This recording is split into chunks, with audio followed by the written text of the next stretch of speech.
Merci Seigneur, Seigneur ta prière, Seigneur Dieu, c'est Seigneur la prière vers toi Seigneur, nous amène la paix dans nos cœurs. Père, on ouvre nos cœurs à toi ce soir.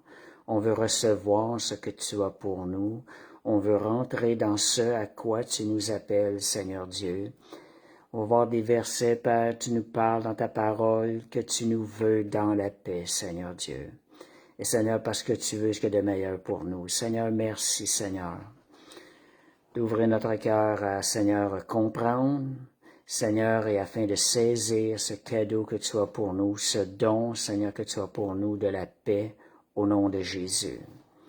Amen. Merci, Seigneur. Fait que la paix, c'est un sujet, cette semaine, hier, Dieu nous fait grâce des fois, il nous fait vivre des moments, là, vraiment, hier, là, je vivais une paix, là, surnaturelle. C'est tellement bon de vivre une paix. Il n'y a plus aucune inquiétude. Les choses arrivent au moment où elles doivent arriver.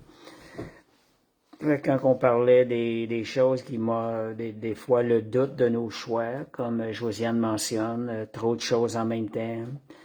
Quand on veut faire trop de choses en même temps, c'est parce qu'on veut contrôler aussi. Ce sont des choses qu'à soir, la parole va nous exhorter à comment sortir de cela.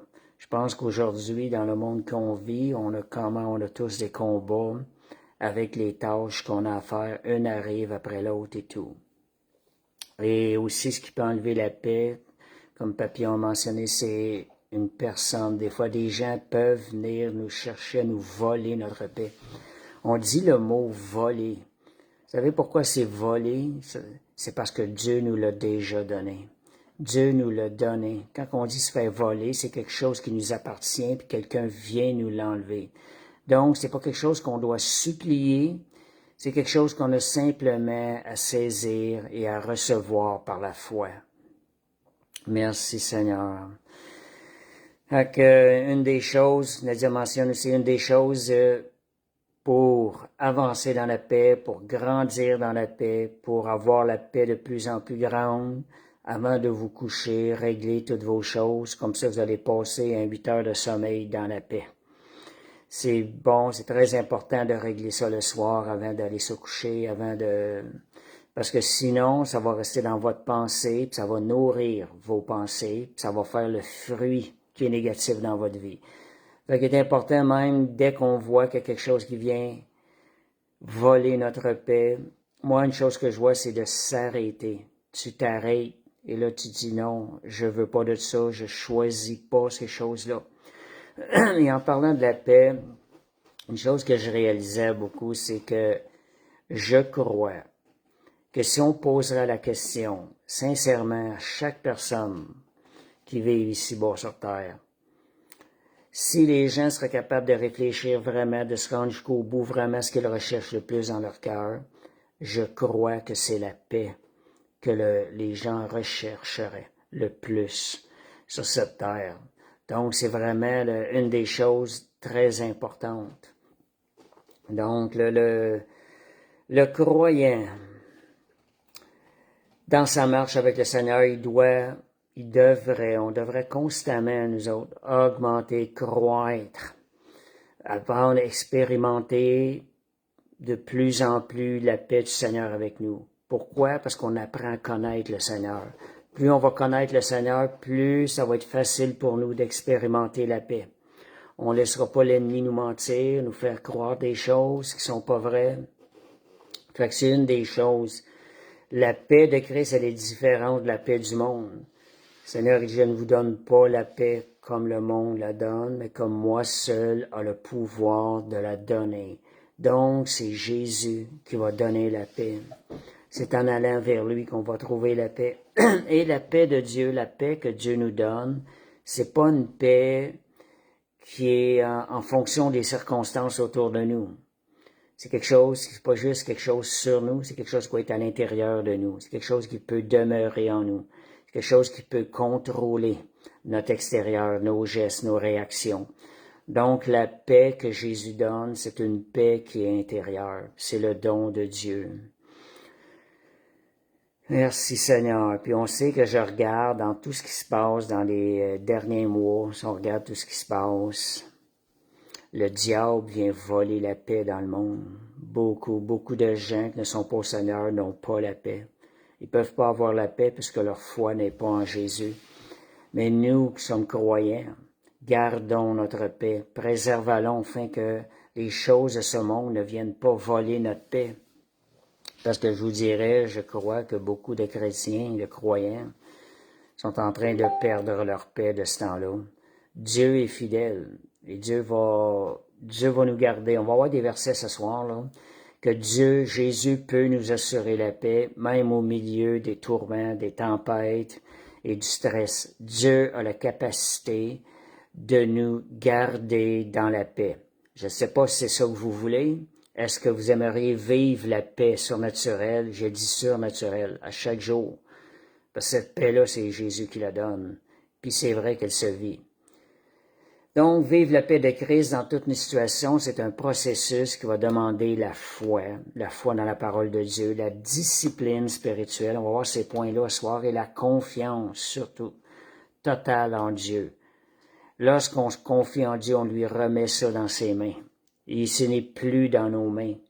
Et on sait que quand que Dieu a le contrôle, tout ne peut aller que pour le mieux. Donc, c'est la volonté de Dieu qu'on vive en paix. Jean 14, 27. Je vous laisse la paix, je vous donne ma paix, je ne vous la donne pas comme le monde la donne, que votre cœur ne se trouble point et ne s'alarme point. Fait qu'on voit d'où est-ce qu'elle vient. Vous avez besoin de paix, Jésus. Je veux aller vers toi, je vais aller vers toi, je vais aller chercher la paix. Dans Matthieu 11, 28, 30, ça dit « Venez à moi, vous tous qui êtes fatigués et chargés, et je vous donnerai du repos. » Jésus donne la vraie paix. Quand on est surchargé, on ne peut pas être en paix. Quand on est stressé, on n'est pas dans la paix. Quand on est débordé par des choses à faire, on n'est pas dans la paix. Fait que le Seigneur nous dit lui-même d'aller à lui, de se décharger de ses fardeaux sur lui, de lui faire confiance. Fait que d'apprendre à faire confiance. Je vous dirais, à ce soir, j'étais un petit peu en retard. J'ai exercé. Seigneur, je te fais pleinement confiance. Quoi qu'il arrive, je veux être prêt, Seigneur, pour cet enseignement. Je fais confiance au Saint-Esprit. Ça l'emmène une paix à l'intérieur de nous. Ça l'enlève le stress. Le stress ne produit absolument rien de bon. Donc, c'est Jésus qui donne la paix surnaturelle. Donc, Colossiens 3,15. Quand je vous disais que c'est la volonté de Dieu qu'on soit dans la paix, l'apôtre Paul nous exhorte à travers ce verset-là que la paix de Christ, à laquelle vous avez été appelés pour former un seul corps, règne dans vos cœurs. Vous voyez, c'est un appel. On est appelé à marcher. Le Seigneur nous appelle à marcher dans la paix. Dieu nous a préparé des chemins de paix. Nous avons accès à cela. Et s'appuyer qu'est-ce qui va nous aider davantage à demeurer dans la paix, c'est la parole de Dieu. Parce que la parole de Dieu, en découvrant les paroles de Jésus, on a lu quelques paroles tantôt, que c'est la volonté de Dieu, qu'on marche dans la paix. Jésus dit « Venez à moi », ça veut dire que Jésus est prêt à nous recevoir. Quand on tourne notre cœur vers lui, qu'on lui demande « Seigneur, j'ai besoin de ta paix ». Fait que le Seigneur nous dit « Venez à moi ». C'est encore vrai aujourd'hui. Le Seigneur dans le ciel, venez à moi. Fait qu'on va aller chercher à Jésus la paix et le Seigneur la donne. Donc, c'est sa volonté. En connaissant la parole de Dieu, on peut connaître la volonté de Dieu et la volonté du Père. On peut connaître ce que Jésus nous a dit, qu'il nous donnerait aussi ses promesses. Donc, en connaissant la parole de Dieu, notre foi, elle va être fortifiée, raffermie en la bonté de Dieu. Et notre esprit aussi va être fortifié. Donc, la paix de Dieu au milieu du stress. Un des sujets, je vais parler, Philippiens 4, verset 6-7, qui était le verset clé. Ne vous inquiétez de rien. La Bible dit, pas juste moins, la Bible dit de rien. Seigneur, est-ce que je veux faire ta volonté à 100%? OK, Seigneur, j'entends ce soir, je ne pas m'inquiéter de rien. Seigneur, je vais mettre une garde à mes pensées. Je veux faire attention, je veux t'obéir, ma joie est de t'obéir, ma joie est de te servir. Donc, Je vais veiller à ne pas m'inquiéter de rien. Et ça dit, mais en toutes choses, comment? Comment est-ce qu'on va faire ça? On va réussir ça? En toutes choses, faites connaître vos besoins à Dieu par des prières, des supplications avec des actions de grâce. Et la paix de Dieu, la réponse est là. Quand on fait ça, la paix de Dieu qui surpasse toute intelligence gardera vos cœurs et vos pensées en Christ. Donc, remettez vos soucis à Dieu. Il y a un verset dans la parole qui dit aussi, Jésus dit à quoi ça sert de s'inquiéter du lendemain. Le lendemain, chaque jour suffit sa peine. Le lendemain va s'occuper de lui-même. À chaque jour suffit sa peine. Ça, c'est quelque chose vraiment quand on réfléchit à ça, quand on éteint de l'inquiétude. Donc, je parle au niveau de l'inquiétude. Quand on a de l'inquiétude, c'est toujours pour un moment, pas qui est présent, mais un moment qui est à venir. Pourquoi laisser rentrer l'inquiétude avant même que le moment arrive? Si on voit que ça veut venir, l'inquiétude, prenons ça comme un signal d'alerte et de se retourner vers le Seigneur, de lui faire confiance. Seigneur, je refuse l'inquiétude, ça n'arrivera pas, je te fais pleinement confiance.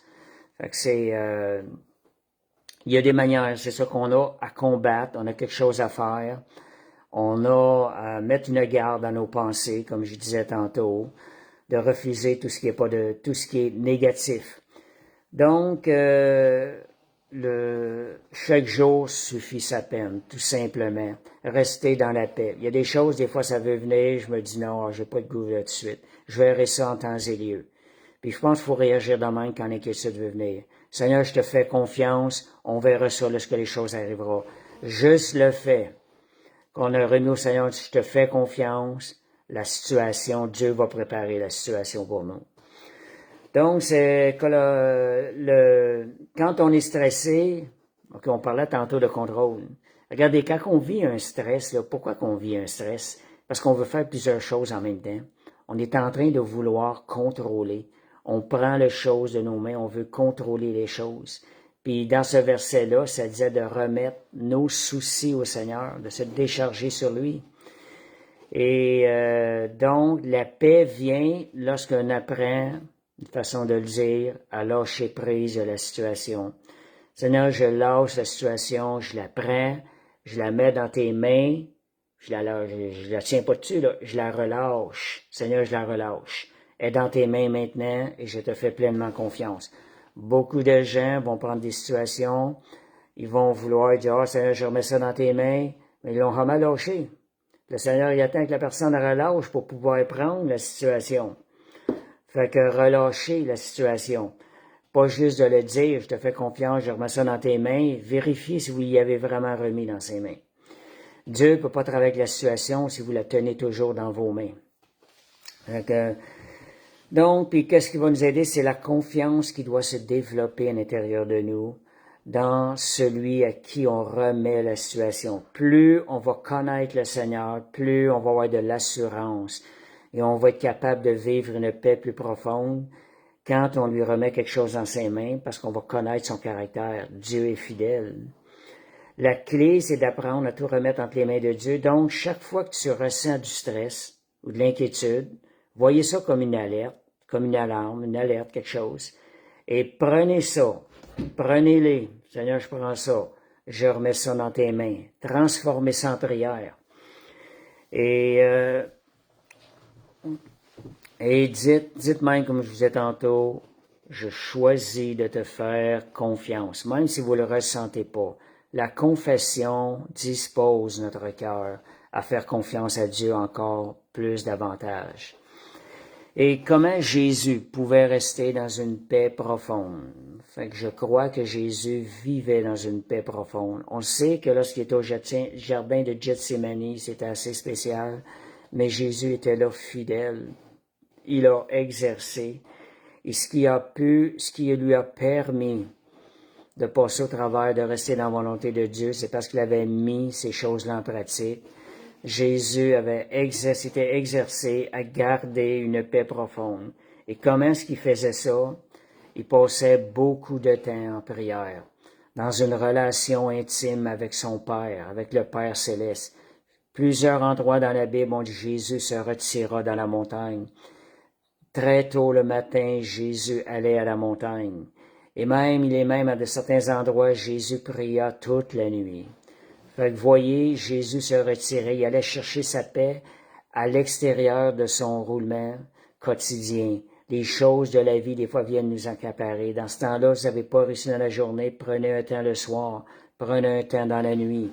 Le matin, prévoyez de vous lever plus tôt pour aller chercher votre paix, aller chercher un fondement de paix pour votre vie. Et donc, c'est ça. Quand je dis de connecter au Père Céleste, c'est parce qu'on connecte à la source de la paix. Lui,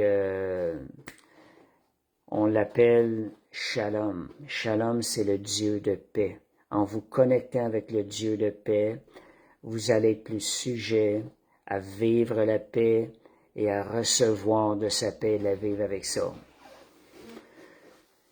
Alléluia. Donc,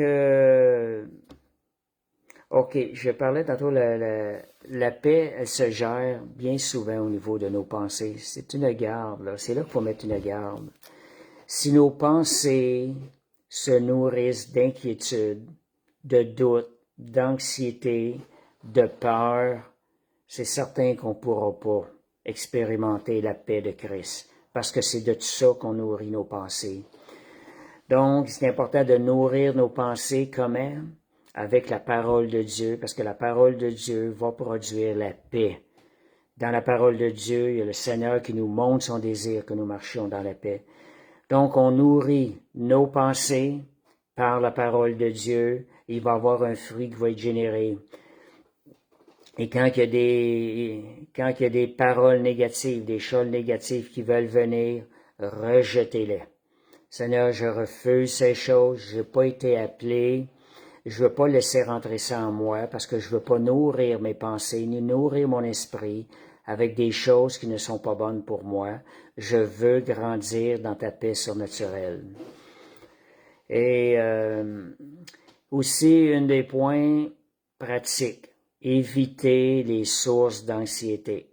Si vous avez tendance à écouter des nouvelles, on sait que la majorité des nouvelles, c'est négatif. Bien souvent dans le monde, les gens rapportent tout ce qui se passe, les accidents et tout.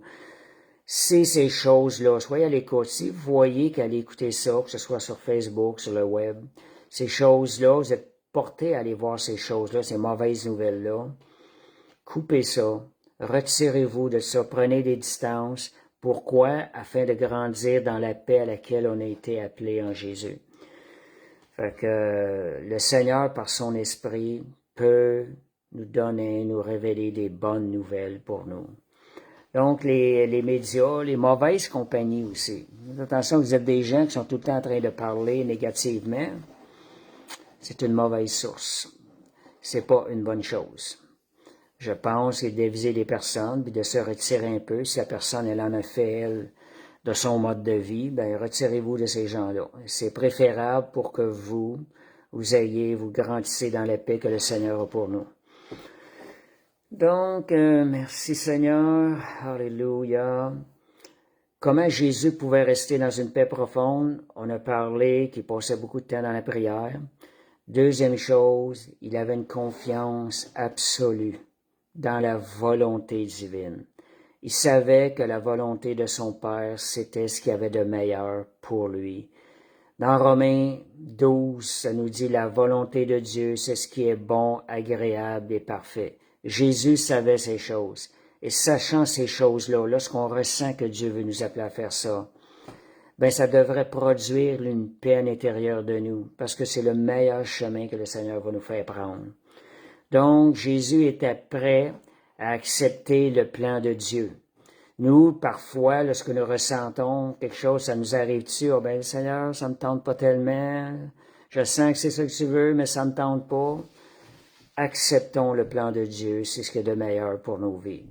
Romains 8, 22, ça dit, toute chose concourt au bien de ceux qui sont appelés de Dieu, de ceux qui sont appelés de Dieu, tout ça, de ceux qui aiment Dieu et qui sont appelés selon son dessein.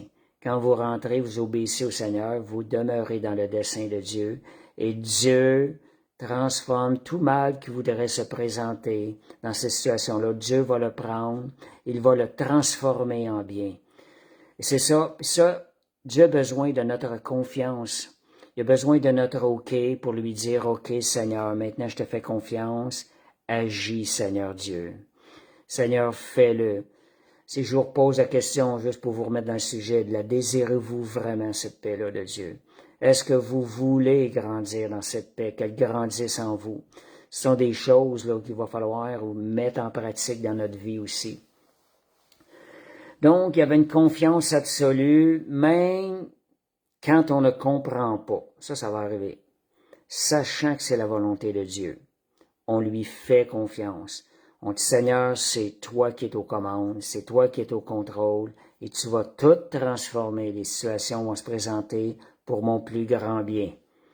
Fait que faites confiance aussi au timing de Dieu et à ses plans au lieu de tout contrôler, nous autres mêmes. Bien souvent, nous autres, on veut prendre des décisions, on n'est pas prêt encore, puis là, on y va par les émotions. Ben, on sort du timing de Dieu. Faut prendre le temps de s'arrêter et de demander au Seigneur, Seigneur, qu'est-ce que tu veux avec ça? C'est quoi ta volonté? C'est quoi? Seigneur, est-ce que tu veux? Est-ce que c'est le moment que j'applique dans cette situation-là? Est-ce que je dois mettre en pratique? Est-ce que c'est à ce moment ici que je dois le faire? Je vais vous dire quelque chose, quand je prépare les enseignements, je suis pas capable de dire vraiment c'est quoi je vais enseigner tant et aussi longtemps que je me suis pas arrêté. J'ai besoin de m'arrêter. Je peux pas prendre des choses au tort et au travers. Je m'arrête, je demande au Seigneur, Seigneur, c'est quoi le sujet que tu veux que je fasse? Puis je pense que quand on s'arrête pas, bien souvent, on va passer à côté du plan de Dieu. Un temps d'arrêt est important de se tourner vers le Seigneur. Seigneur, donne-moi ta direction. Donne-moi ta direction, Seigneur. Je veux que ce soit toi qui sois au contrôle. Et Dieu, par son Saint-Esprit, va répondre, il va influencer nos pensées par le Saint-Esprit. Donc, Jérémie 29, 11, regardez ce que ça nous dit, car je connais les projets que j'ai pour vous. Dieu voit les choses, il y a des projets pour nous à l'avance, des projets de paix et non de malheur, un avenir et de l'espérance. Fait que vous voyez que Jésus est venu apporter comment je suis en train de dire là? OK. Fait que faites confiance à Dieu. Dieu a des projets et Dieu va vous emmener à bon port.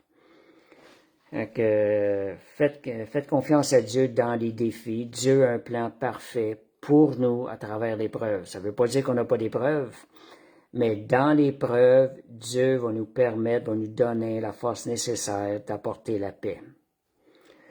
Donc, Ésaïe 41, 10, que certes, beaucoup de gens, de croyants, utilisent ce verset-là pour aller chercher la paix. C'est un verset tellement puissant et tellement personnel.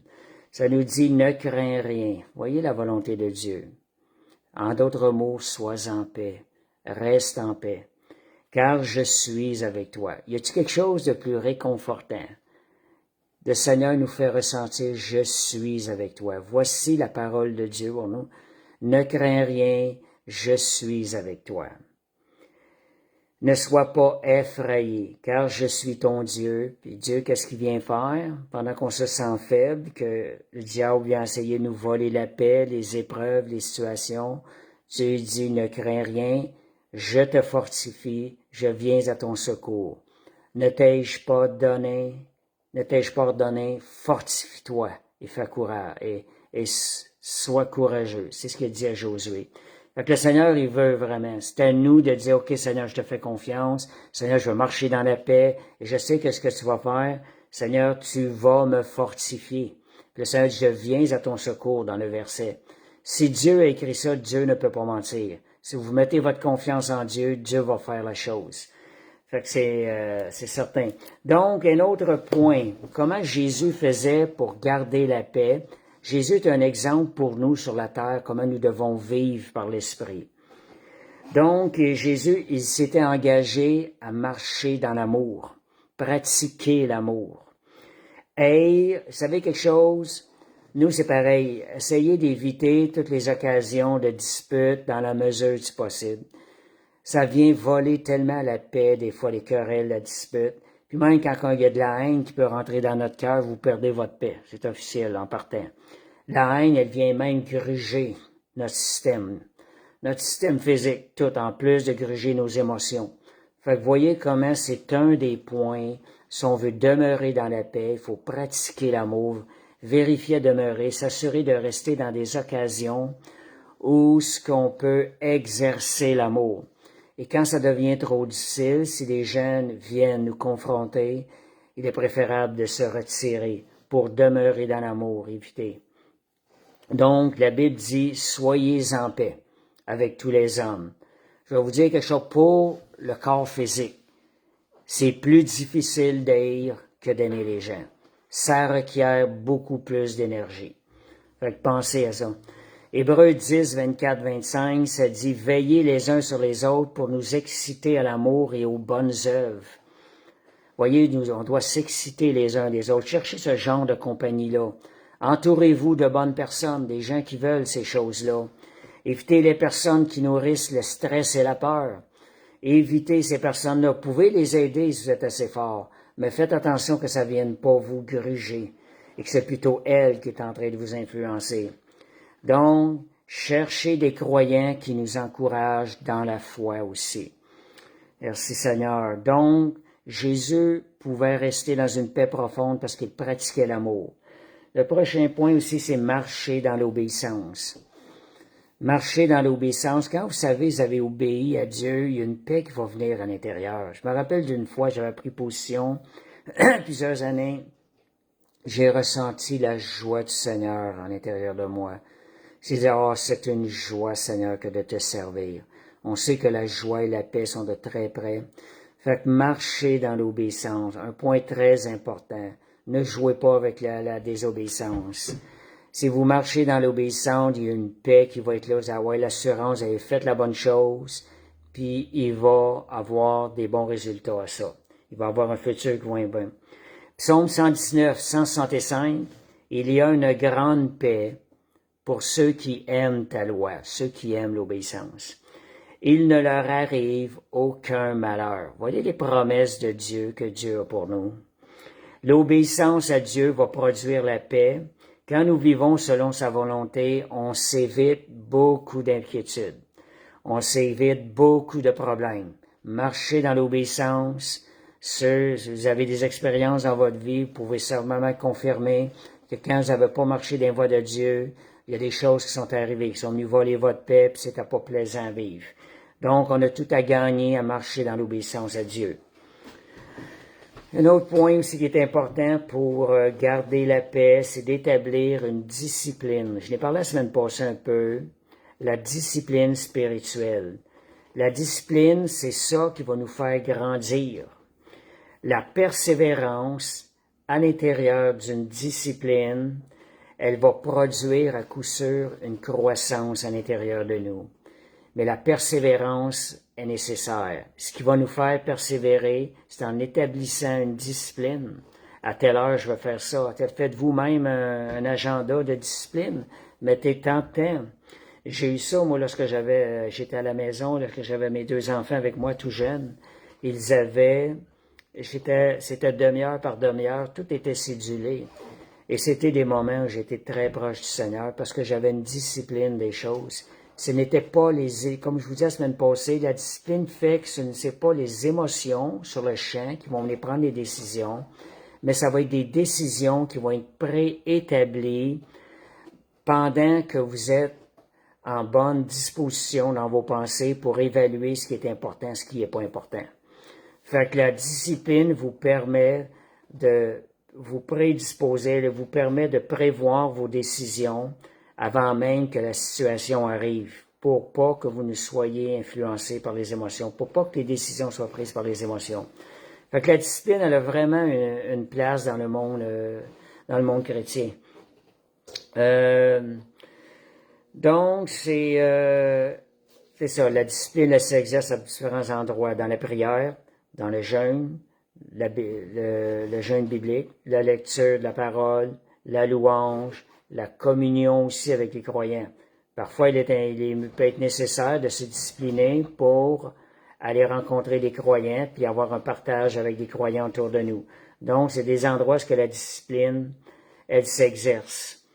Et ça, ce que ça va nous permettre, ça va nous permettre d'être alignés avec le Seigneur, Seigneur, selon ta parole. Et ça va nous éviter bien des troubles. Fait que, merci Seigneur. Merci Jésus. Et je vous donne un peu des genres de disciplines d'hommes de Dieu que je connais. Des disciplines, des hommes de Dieu. Moi, j'aime toujours savoir quelle a été leur vie au tout début, lorsqu'ils ont vécu des bons moments dans leur ministère. C'est vraiment j'aime ça savoir parce que ça nous révèle un peu d'où est l'origine, puis ça nous montre aussi le cœur de la personne aussi en même temps. Donc, je dirais John Arnott, moi, ce qui m'avait frappé, Dieu a trop permis que je voie dans la majorité des gens. John Arnott il priait, à un moment donné, son assemblée avançait pas pantoute. Il avait à peu près, peut-être, je sais pas si c'est 120 ou à 200 personnes. Et il a dit à sa femme, il faisait beaucoup d'encouragement avec les personnes. C'était tout le temps les mêmes problèmes, continuels, ça revenait. Là, il dit à sa femme, il dit, regarde, moi, je peux plus continuer de même. Il dit, ça marche pas. Ça marche pas. Il dit, Seigneur, faut que tu me montres quoi faire. Il dit, je vais faire quelque chose. Il dit, moi et ma femme, les 5 premières heures de ma journée, il dit, moi, je fais rien d'autre en prière avec toi, en communion avec toi, jour après jour. Ils ont pris la décision de faire ça. Vous voyez que la discipline, il y a quelque chose, il y a vraiment du fruit lorsqu'on discipline. Puis ce qui est arrivé en 1995, ben il y a un réveil qui est arrivé à Toronto. Peut-être pas tout le monde qui est d'accord avec ça, mais quand on comprend le sens, l'origine, il y a un réveil qui est arrivé après 2 mois et demi de consécration comme ça. J'ai aussi un homme de Dieu il est peut-être moins connu, William Hinn. Lui, il a une révélation de la grâce. Il vivait des choses dans la condamnation, puis il a fallu, il dit, Seigneur, j'ai besoin de révélation, j'ai besoin de comprendre des choses. Il a tout arrêté son ministère. Pensez-y, c'est pas un ministère là, c'est quand même des ministères assez gros. Il a tout arrêté ça pendant des mois. Je sais pas combien de mois, ça, je pas allé chercher combien de mois. Mais il a été longtemps arrêté, se consacrer à lire la parole, prière, juste ça. Puis Dieu lui a donné, il a accordé une révélation qui a transformé, là. Vraiment une bonne révélation sur la grâce, qui enseigne sur la grâce. Il était, je sais pas si encore aujourd'hui enseigne sur la grâce, ça date de plusieurs années, mais il enseigne encore avec ça. Fait que beaucoup de réveils dans la vie des gens, des révélations sont venues suite à une discipline de prière, tant d'heures par jour. Moi-même, j'ai expérimenté ça quand j'allais dans les bois. Consciemment, j'avais une discipline. J'allais dans les bois, tous les fins de semaine, j'allais prier, je prenais du temps avec le Seigneur. J'avais besoin d'apprendre, je voulais connaître le cœur du Père, puis c'est Dieu m'a montré le cœur du Père. J'ai appris à connaître le cœur du Père à travers la relation intime que je développais dans la louange, la prière et en lisant la parole. Fait que ce sont des choses qui vont nous emmener plus loin avec le Seigneur. Donc, Isaïe, OK, dans la parole, je vous donnais des gens dans la parole. Daniel, il a jeûné 21 jours. Puis là, on ne parle pas de jeûne de fruits, là, parce que les fruits, là, c'était pas un jeûne, là, c'était juste une discipline de manger. Mais quand Daniel, il a fait un jeûne, il ne mangeait rien, il ne buvait rien non plus. Et c'est là qu'après 21 jours, il y a un ange qui lui a annoncé qu'il y avait des obstructions, qu'il y avait, je pense que c'était un démon de Perse, voyons comment on dit ça, qui empêchait de recevoir la réponse. C'est l'ange Gabriel qui est venu lui dire. Fait que Daniel a quand même une réponse après 21 jours de jeûne. Il y avait une discipline. Quand on parle de discipline, jeûner fait partie de la discipline aussi. Moïse, 40 jours, 40 nuits. Esther, 3 jours, 3 nuits. Élie, 40 jours et 40 nuits. Jésus aussi. Et ce que ça produit, ces choses-là, la discipline, pourquoi spécialement le jeûne, il y a 3 raisons que je peux ressortir sur le jeûne. C'est la repentance. Le jeûne va produire la repentance. Le jeûne aussi va, si vous avez besoin d'être plus sensibilisé à la sainteté de Dieu, le jeûne va faire cette œuvre-là.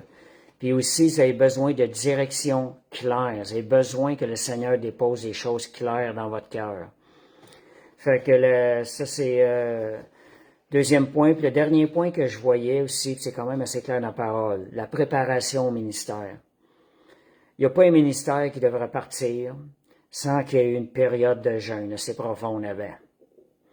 Moi, Dieu m'avait amené à prier, à jeûner. Avant que je commence à apporter des petits enseignements, sans le savoir, Dieu m'avait emmené dans une discipline de jeûne et de prière à cette période-là. Tu vois que Dieu suivait son cours sans même que je sois au courant. Donc, un autre point maintenant pour aller chercher la paix, demeurer dans la paix, c'est être rempli du Saint-Esprit. Oui, j'ai oublié pour la discipline, Ésaïe 26, 3, à celui qui est ferme dans ses sentiments. Nos émotions ne sont pas fermes. Qu'est-ce qui va nous rendre? Nos émotions, c'est comme ça. Qu'est-ce qui va nous rendre fermes dans les sentiments? C'est la discipline. Ça dit, tu assures la paix parce qu'il se confie en toi. Donc, la discipline va nous assurer la paix. Et là, le prochain point, c'est être rempli du Saint-Esprit. Ça, c'est le meilleur. Ça, c'est certain. C'est la puissance la plus grande qui nous a été donnée, nous. Être rempli du Saint-Esprit. On ferme la porte à l'ennemi. On refuse et on rejette le fruit des œuvres qui n'est pas de l'Esprit. On rejette les choses en nous qui viennent, c'est pour nous voler notre paix. On rejette ça. Donc, puis on déclare la foi. 2 Timothée 1,7, ça dit, ce n'est pas un esprit que Dieu m'a donné, mais un esprit de force, d'amour et de sagesse. Dieu nous donne un esprit de sagesse. On a la sagesse en nous, avec le Saint-Esprit. Et ça dit, Jean 16, 33, dans le monde, vous aurez des tribulations, mais prenez courage, j'ai vaincu le monde. Fait que le Seigneur nous donne la victoire à travers les tribulations. Je vous disais tantôt, faut pas penser qu'il n'y aura pas de tribulation, mais vous pouvez garder cette paix surnaturelle-là au milieu des tribulations. Puis Dieu va pourvoir. Donc, la peur est l'arme que l'ennemi utilise pour voler notre paix. Ça, c'est une des armes les plus utilisées par l'ennemi, la peur. Il vient voler notre paix. Mais la foi nous permet de tenir ferme.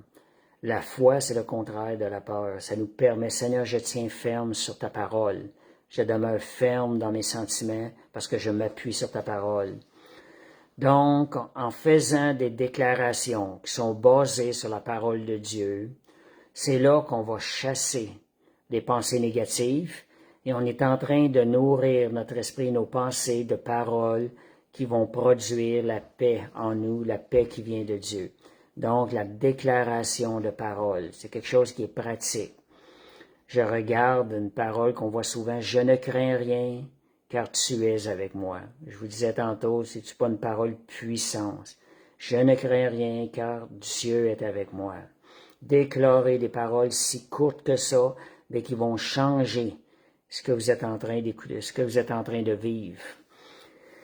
Galates 5, 22, de quoi nourrir nos pensées? Le fruit de l'esprit, l'amour, la joie, la paix, la patience, la bénignité, la foi, la tempérance, la maîtrise de soi. Ce sont ces choses-là qu'on doit se diriger. Ça va venir nourrir. Romains 8, 6, l'affection de la chair, c'est la mort, tandis que l'affection de l'esprit, c'est la vie et la paix. Donc, si on s'affectionne aux choses de la chair, aux choses de ce monde, on est sujet à perdre la paix qui vient de Dieu, parce que c'est l'affection aux choses de l'esprit qui va produire la paix à l'intérieur de nous. Donc, plus on est rattaché à Dieu, plus on va être capable, plus on va être proche de Dieu, plus on va ressentir sa paix.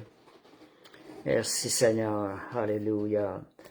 Donc, Jésus disait dans Jean 16, 33, « Je vous ai dit ces choses afin que vous ayez la paix en moi. Vous aurez des tribulations, que je l'ai lu tantôt, j'ai vaincu le monde. » Mon verset revient 2 fois. OK. Donc, la paix véritable ne vient pas de nous-mêmes. Regardez ça. La paix véritable ne vient pas de nous-mêmes. mais elle vient du Saint-Esprit en nous. C'est de là qu'on va aller chercher. Je vous disais tantôt le dimanche, les fleuves d'eau vive, c'est ici à l'intérieur de nous, ça vit à l'intérieur de nous. C'est à nous de laisser. Cette paix-là, allez la chercher. Des fois, prenez une bonne respiration. C'est des choses, des fois, qui nous aident à imaginer puis à aller chercher même ce qui est spirituel à l'intérieur de nous. Seigneur, je reçois ta paix. On s'arrête. Seigneur, je chasse ces choses-là. Je les refuse. Maintenant, Seigneur, je reçois ta paix. Merci, Saint-Esprit. Et donc, pour la paix, ne vous gênez pas de demander au Saint-Esprit à chaque jour de vous remplir de sa paix surnaturelle. Il y a des genres de déclarations qu'on peut faire le matin qui sont efficaces. C'est une genre de déclaration. Saint-Esprit, en se levant ce matin, si vous avez aspiré à vivre la paix, ce matin, remplis-moi de ta paix surnaturelle. C'est une prière et le Saint-Esprit répond aux prières. Remplis mon cœur de ta paix surnaturelle.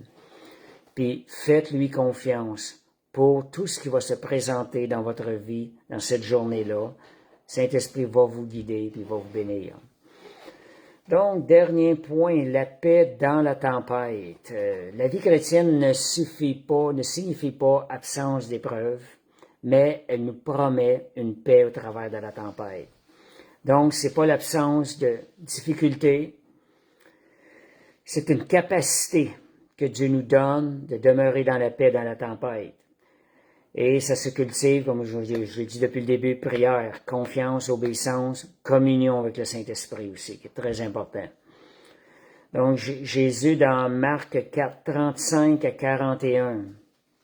Regardez ça, cette chose-là. Je vais le lire. 34 à 41. Quand on s'arrête à ça, pensez, là, Jésus arrive, là, il est dans la tempête. Moi, des fois, là, je regarde là, nos situations. Jésus arrive, il est dans la tempête, il est couché dans la barque, puis il dort au milieu de la tempête. On va dire que moi, je m'imagine être au milieu d'une barque, puis de voir quelqu'un à côté de moi qui dort sans s'inquiéter de rien, je le trouverais insouciant. Mais Jésus, dans son cœur, avait mis sa confiance en l'Éternel. C'est quand même puissant quand tu mets ta confiance en Dieu. Tout autour de toi, ça ne viendra pas venir te voler. C'est quelque chose qui va te garder, te protéger. Parce qu'il était au milieu de la tempête, Jésus. Puis il n'était pas en train de prier, mais il était dans cette paix profonde. Et cette paix profonde-là tenait le contrôle des événements envers lui. Ça ne pouvait pas le toucher. Donc, je vais aller lire le Marc 7, 35. Ça dit, ce même jour, oups, on va aider, ce même jour, Jésus leur dit, passons l'autre bord. Donc, je vais sauter des versets. Il s'éleva un grand tourbillon et les flots se jetaient dans la barque. Pas à peu près. Au point qu'elle se remplissait. Il lui donna à la poupe. Il dormait à la poupe, sur le coussin. Ils le réveillèrent et dit, Maître, ne t'inquiètes-tu pas de ce que nous périssons? S'étant réveillé, il menaça le vent. Il dit à la mer, silence, tais-toi. Il l'a fait pas pour lui, il l'a fait pour les disciples. Et le vent cessa, il eut un grand calme. Et il lui a dit, Jésus n'a pas dit, il n'a pas avoué en disant que j'étais pas correct. Non, il lui a dit, pourquoi vous avez peur? Comment n'avez-vous point de foi? Vous voyez, la paix surnaturelle, c'est une attitude de confiance qu'en réalité, ça permet à Dieu d'agir. C'est Dieu qui agit à travers tout ça. Fait que recherchez cette paix surnaturelle-là, quels que soient les événements qui peuvent arriver, que vous soyez dans un avion, que quelque chose qui arrive, Seigneur, je te mets dans cette paix surnaturelle-là. Cette paix surnaturelle-là va contrôler les situations. Donc, plusieurs éléments qui expliquent ces points-là. Jésus avait mis sa confiance totale en Dieu parce qu'il avait développé une relation personnelle avec lui. Il était conscient de son identité, de son autorité. Ça, nous aussi, on a reçu l'identité en Jésus-Christ, notre autorité. Donc, Jésus était conscient, il s'est levé, il a pris autorité, il a calmé ça tout autour de lui. Donc, c'est des choses que nous aussi, on doit développer. On veut demeurer dans la paix, soyons conscients, regarde, si on sait qu'on a cette autorité-là, On ne se mettra pas à avoir peur et tout. On sait que par l'autorité, le nom de Jésus, on peut régler la situation. Donc, la peur n'aura pas de place. Troisième chose, c'est que Jésus voulait aussi donner en même temps. Il a permis ces choses-là. Il voulait justement nous enseigner, nous, et enseigner ses disciples, premièrement, puis nous enseigner aussi. Parce que c'est frappant, là, dormir au milieu de la tempête. Moi, je me rappelle, des fois, je me disais, dans des situations, si j'avais comme une crainte d'être insouciant. Mais si tu demeures dans la paix du Seigneur, c'est une arme en quelque sorte qui te permet, qui va faire tourner la situation à ton bien. Donc, la paix, donc, merci Seigneur. Pierre, lorsqu'il marcha sur les eaux, Matthieu 14, 28 à 31, Pierre a commencé à couler dès qu'il a commencé à regarder la tempête. Une autre chose pour demeurer dans la paix, de ne pas regarder ce qui se passe autour, mais de garder les yeux fixés sur le Seigneur, sur sa parole. Quand on dit sur le Seigneur, c'est aussi sur sa parole, et non sur les circonstances. C'est nous qui avons cette autorité-là. Quand on garde les yeux sur le Seigneur, Dieu ne manquera pas. Les circonstances vont s'adapter à la situation qu'on est en train de vivre. Donc, se concentrer sur qui est Dieu. Pas sur Dieu seulement, mais qui est Dieu? Savez-vous qui est Dieu? Concentrez-vous sur qui est Dieu. Et plutôt que ce qui se passe autour de vous, méditez sur les promesses de Dieu qui vont renforcer votre foi. Donc aussi, dernier point, là, c'est le dernier point, entrez dans le repos de Dieu. Si vous vivez du stress, vous voulez faire plein de choses en même temps, il y a une parole que le Seigneur nous donne, Hébreux 4.10, celui qui rentre dans le repos de Dieu se repose de ses œuvres, comme Dieu s'est reposé des siennes.